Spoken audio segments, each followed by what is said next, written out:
Welcome to This Week in Poker, your source for the latest happenings in poker news. I'm Christy Arnett.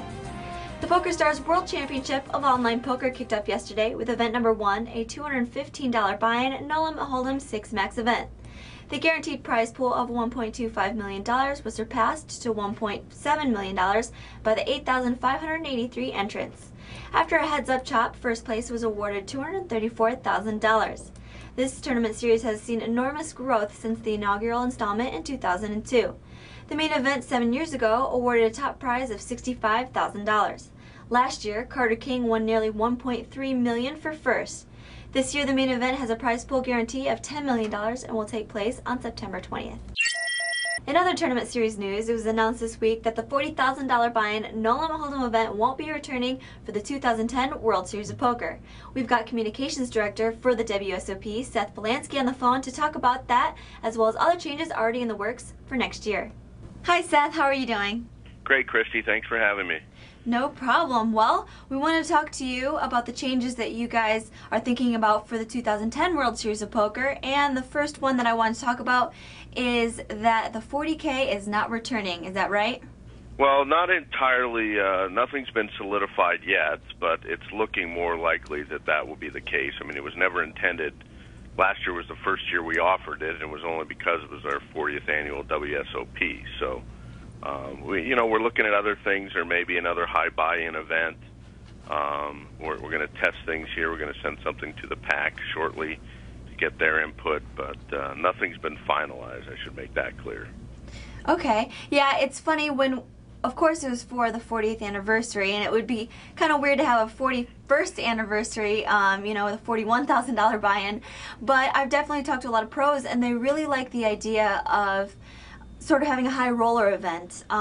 So that still might be a possibility? Well, yeah, we're looking at a lot of things, and there'll be time to, as we always do, try to find things to innovate and something creative and different for the schedule. Just haven't got that far down the road yet. Okay. Now, the stimulus event, the $1,000 buy-in, of course, sold out and was very popular. Thinking of bringing back that and a few other $1,000 events?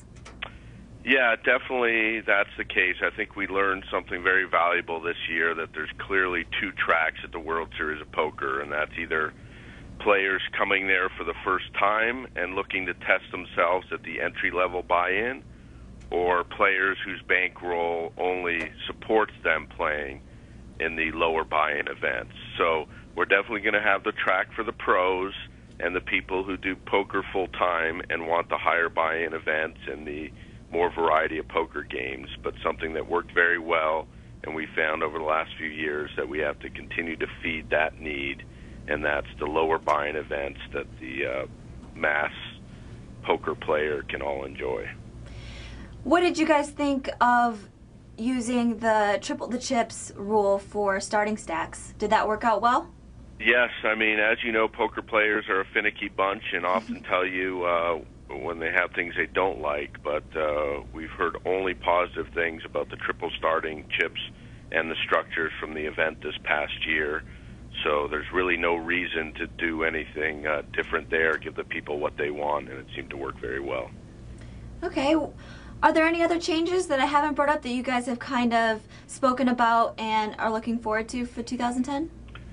Yeah, again, we're still hard at work in the process of figuring out what it's going to be, but, definitely one thing we're taking a close look at is the actual blueprint of where this tournament takes place. Everyone knows the famed Amazon room, and we've also had play in the Brasilia and Miranda rooms in the past, and we're just looking at potentially moving into the pavilion space, which is actually the largest ballroom space available in the Rio Convention Center. It's housed Pokerpalooza and the Gaming and Life Expo the past several years. So we're trying to figure out if there's a way that we can take over that space as well to offer, more tables and more opportunity for people to play poker during the summer. Okay, and so is that also going to be a solution to the day win D problem that we had this year during the main event? No, honestly, I think the only solution to day 1D is for people to put their money down a little earlier and make their plans ahead of time, because no matter how you slice it, there will be a capacity on the amount of tables that are in play. And one of the things that people didn't focus on as part of the 1D issue, it really was a 2B issue.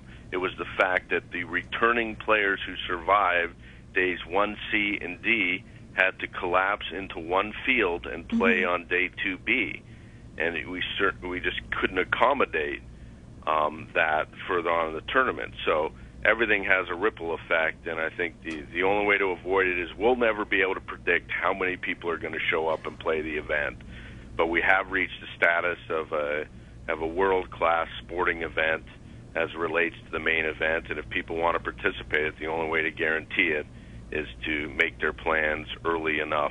And we feel that with 24-hour registration on site during the World Series of Poker and pre-registration that's available online, that people can do so. Well, I think it's been a good wake-up call this year for players to really make sure they get on the ball before the main event begins and before day 1D, and to get their registration in. So hopefully we can avoid that next year. You guys have started talks about 2010 a little bit earlier. You guys are going to try and get the schedule out this fall, is that right? Yes, in fairness, we got sidetracked last year. We're trying to pull off the November 9 for the first time and had a lot of attention and work on our plates to do that during this time last year. And this year we're more buttoned up there, and we had such a solid summer in terms of structures and schedule and payouts and everything as it relates to putting a tournament schedule together that we feel very good about where we are now and are way ahead of schedule as opposed to this time last year. Great. Well, we'll definitely look for that this fall. Thank you so much for talking with us. No, my pleasure. Thanks a lot, Christy. Thanks, Seth. Another Harrah's event was making headlines this week, and it's the Caesars Cup tournament, which is set to take place during the World Series of Poker Europe. The unique team event is pitting U.S. and European players against each other in a Ryder's Cup style tournament. Daniel Negreanu is the U.S. team captain, and the European captain is Annette Oberstad.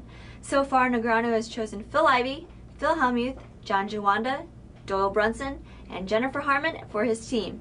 Oberstad has chosen Peter Eastgate, Dario Minieri, Bertrand Grospellier, Patrick Antonius, and Ilaria Sahamis to compete.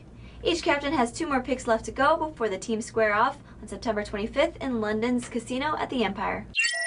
In other European poker news, the Pokerstars European Poker Tour Barcelona event begins today in Spain. It's an €8,000 buy-in, and there will be 2 day 1 flights. The final table will take place on Wednesday, September 9th. The card player reporting team is there providing photos, chip counts, and live updates, so be sure to follow along by clicking on the CP Live button on the card player homepage.